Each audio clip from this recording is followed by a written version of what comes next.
What's up guys, Kyler here. So 2025 was a pretty challenging year for me. Just a lot of things happened and that's why I took a pause on the content game. But we're coming back in 2026 very strong with a new build. So when I was looking for this particular M car, I was truly just looking for spec. You know, everything as far as exterior color, factory options, and interior. And that ruled out a lot of cars on the market. So going over this particular spec, starting with the obvious, we have individual Fire Orange 3. You almost never see this color on a G82, especially with all these exterior options. So we have the full M Performance carbon package. That includes the carbon fiber side skirts, the 3-piece front lip, not the most aggressive lip, but it works. Carbon fiber air ducts. We have carbon fiber mirror caps, carbon fiber roof, of course, and my favorite feature, the M Performance carbon fiber wing and carbon diffuser, all that good stuff. And then we also have the factory M Performance titanium exhaust as well, valved, and maybe one of the best sounding newer generation setups that BMW has done. Also forgot to mention, it did come with the carbon fiber canards, the little whiskers, but I went ahead and removed those. I just felt like it was a little out of place with the car being fire orange. It just took away from the color of the car and just wasn't fitting my taste. Maybe with like a more aggressive front lip, it would have made sense and all that, but no. It looks much better, in my opinion. Now onto the interior. Of course, the carbon buckets. I could not buy a G8X without these. We got the long M4 door. Let's take a seat. We have the all black interior. I think it works really well with fire orange. If it was orange on orange, that would have been a little too clashing. So I do have the active cruise control. You know, it's not my favorite option because of the massive sensor in the front grille, but it has served its purpose on long highway drives. It's actually really nice and convenient for sure. Now I'm gonna strap a GoPro onto my head so I can get you guys some POV driving impressions on the new M4.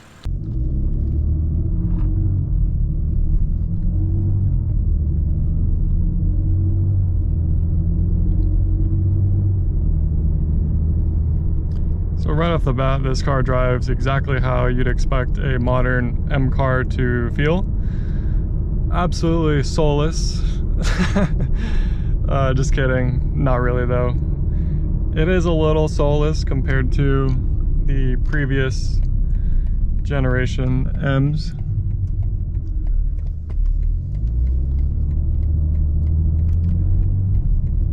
However, this car does feel still very nimble. Very ridiculously capable, and you know, it still feels tight like an M car.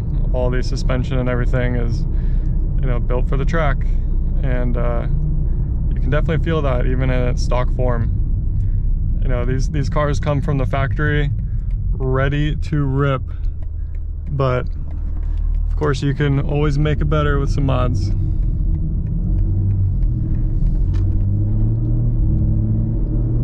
So just daily driving this in comfort or efficient. Let's see, setup mode. Yep, engine is efficient, everything else comfort, 4-wheel drive.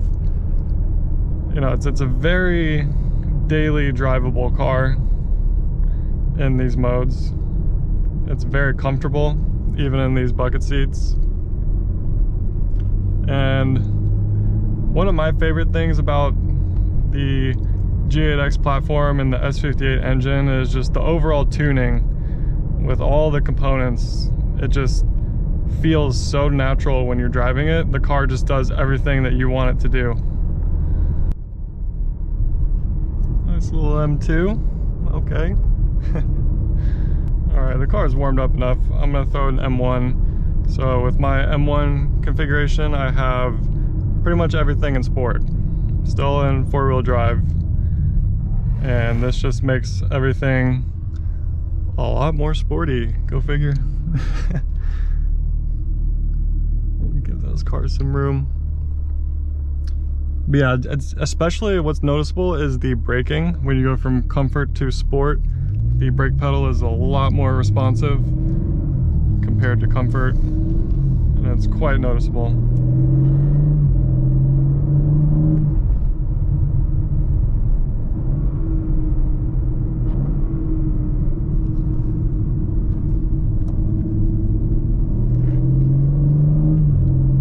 Just takes corners with ease.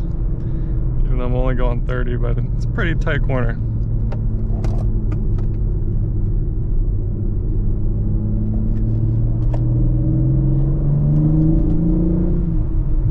And then when the RPMs get into boost, I think around like 2,700 RPMs, this thing just is a rocket.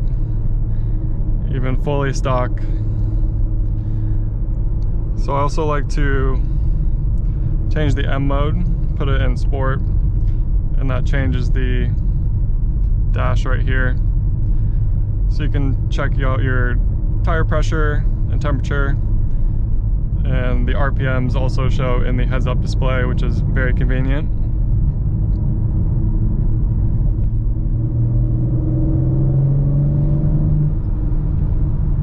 And then to put it into manual mode, you just want to hit the shifter to the right, and that'll put it in manual. Still keeps everything in sport. Sounds pretty good, but all I'm hearing is the active sound design. So having driven a G80 quite a few times, I will say that even though this car weighs just about the same and is almost the same proportions, you know, it still feels a lot more nimble than the M3. Being that it is probably a shorter wheelbase and such, being the coupe. And it does have slightly faster track times around the Nürburgring.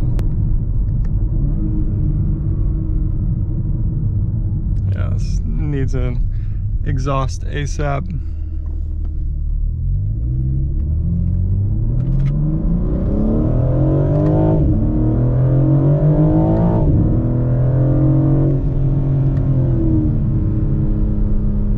M2. For this mode, I just have it changed so that the engine and the chassis go into Sport Plus, and then X-Drive goes into 4-wheel drive Sport.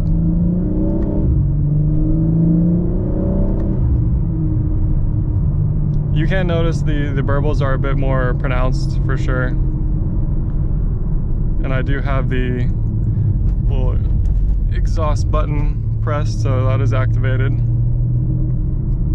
So even in 4-wheel drive Sport, if you weren't aware, it just makes the rear even more power biased.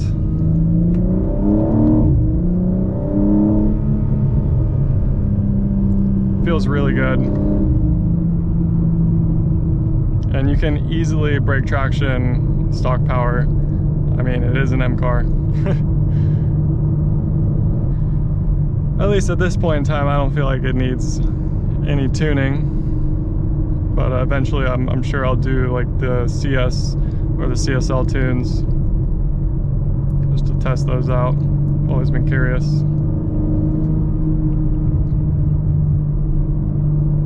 You can get some of the performance without spending the CSL money.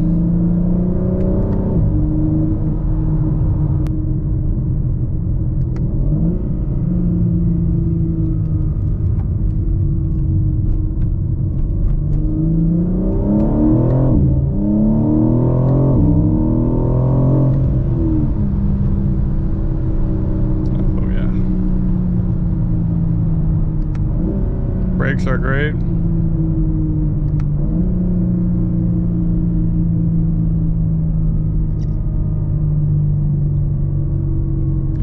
This car just makes you want to do crazy things, but we'll keep it pretty tame for now.